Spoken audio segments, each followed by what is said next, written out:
Hello everyone. तो आज हम पढ़ेंगे spread of non cooperation movement in Gudem hills.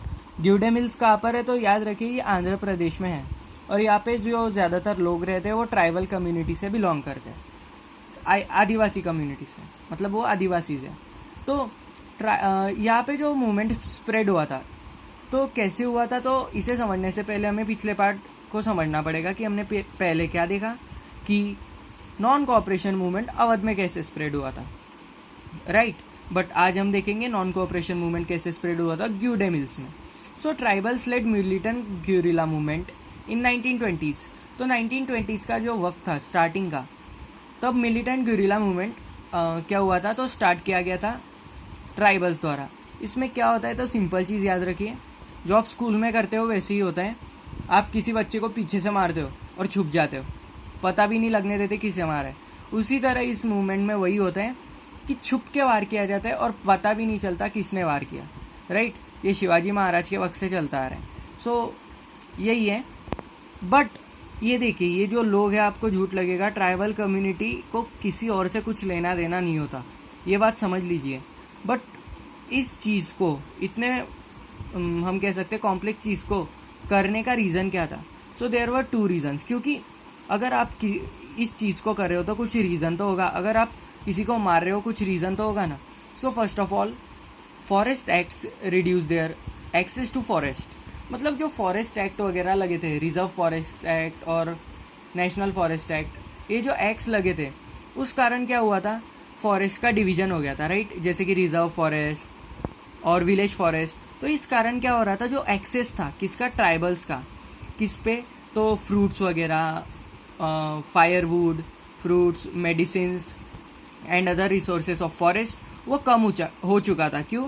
क्योंकि ब्रिटिशर्स क्या कर रहे थे, इन फॉरेस्ट को रिजर्व फॉरेस्ट बना रहे थे और टिम्बर वगैरह के लिए क्या इनको यूज़ कर रहे थे, और ट्राइबल्स को बोल रहे थे तुम इसको कुछ यूज़ मत करो। उसके चलो ये भी ठीक है कि ऐसा हुआ, बट इस कारण भी वो दुखी हो गए। क्यों? क्योंकि याद रखिए, ट्राइबल्स लोग अगर किसी जगह पे रहते हैं तो वो उस चीज़ को अपना मानते हैं और पूरी मतलब उसकी देखभाल करते हैं।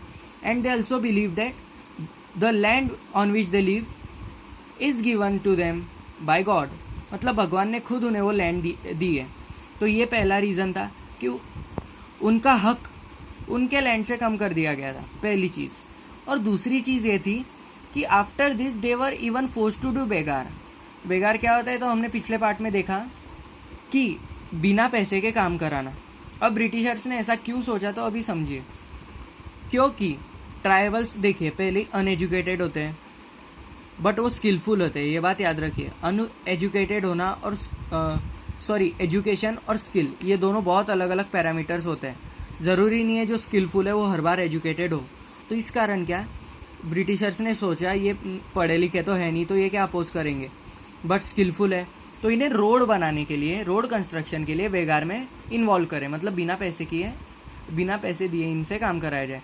बट इससे वो बहुत गुस्सा हो गए। क्यों? क्योंकि पहले ही मतलब डूबते को तिनके का सहारा था कि खुद कुछ काम करके कमा रहे थे, बट अगर ये भी हो जाए तो वो खाएंगे क्या? क्योंकि पहले ही एक्सेस कम हो चुका था अपने फॉरेस्ट से, हक कम हो चुका था, वो हर चीज़ ले भी नहीं पा रहे थे, और अभी अगर फोकट में काम कराएंगे तो वो खाएंगे क्या? उस कारण क्या हुआ, मिलिटेंट गोरिल्ला मूवमेंट उन्होंने स्टार्ट किया था। और ये मूवमेंट, उसके बाद जो मूवमेंट लीड किया गया वो किसके द्वारा किया गया, अल्लूरी सीताराम राजू। ये देखिए, ये बहुत इंपॉर्टेंट फिगर है क्योंकि कभी कभी पूछ लिया जाता है कि what were the characteristics of Alluri Sitarama Raju, और कभी कभी ये भी पूछ लिया जाता है explain the character sketch of Alluri Sitarama Raju और the leader of militant guerrilla movement in Gudem Hills. तो इसमें हम पहले तो समझे अभी इसके बारे में।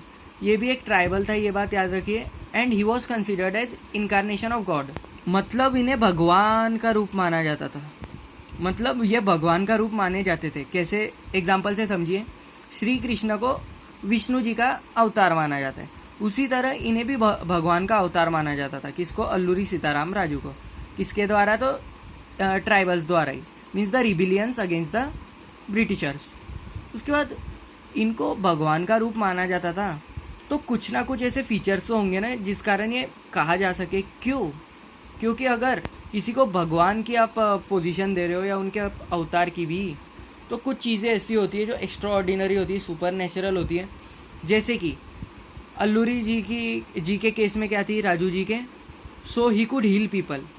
हील पीपल मतलब आपने कोई मिल गया मूवी देखी होगी, उसमें जादू अगर जब वो रोहित के ऊपर से हाथ घुमाता है, मीन्स निशानों पे से, जख्मों पे से, तो वो जख्म भर जाते हैं due to his supernatural powers. उसी तरह राजू जी जो थे उनमें भी कुछ ऐसी सुपर नेचुरल पावर्स थी जिस कारण he could heal the people. मतलब उसी तरह वो पीपल के जख्मों को, उनके बीमारियों को वो ठीक कर सकते थे। उसके बाद he could survive bullet shots. ये कुछ बढ़िया है, क्योंकि अगर आपको गोली मारूंगा तो 110% चांसेस है आप घायल होगे और जल्दी डेथ होगी। बट इनके केस में ऐसा था, he could survive bullet shots, मतलब ढाई अगर गोली भी मार दी जाए तो वो उससे भी बच सकते हैं, एस्केप कर सकते हैं, सर्वाइव कर सकते हैं। और तीसरा था, he could make accurate astrological predictions. मतलब सलमान खान और पोपटलाल की शादी कब होगी वो ये भी बता सकते थे। मतलब एस्ट्रोलॉजिकल प्रेडिक्शंस मतलब भविष्यवाणी। एक्यूरेट ये ज़रूरी है, क्योंकि कई लोग कुछ भी बोलते हैं, हर बात ज़रूरी नहीं है सच हो, बट इनकी बात हर बार सच होती थी ऐसा कहा जाता है। समझ गए? तो ये 3 चीज़ें लिखनी है आपको। उसके बाद ही सपोर्टेड गांधी जी। याद रखिए, he was a supporter of Gandhi ji. But जैसे कि ऐसा कैसे कह सकते हैं, तो याद रखिए, he told people to wear khadi and avoid drinking. मतलब लोगों को ये कहते थे कि खादी पहनो और जो शराब वगैरह होती है उसे ना पियो।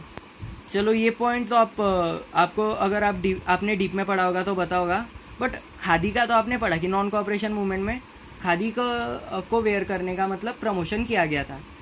तो राजू जी जो थे वो भी यही कहते थे कि वियर खादी। और बट एक चीज़ और थी कि ये ठीक है कि खादी पहनो और दारू छोड़ो, बट एक चीज़ ऐसी थी कि वो इन्हें पता था राजू जी को कि अगर देश को स्वतंत्रता चाहिए तो नॉन वायलेंस से कुछ नहीं होने वाला। ऐसा कैसे? तो लातों के भूत बातों से नहीं मानते। तो ऐसा ही हुआ।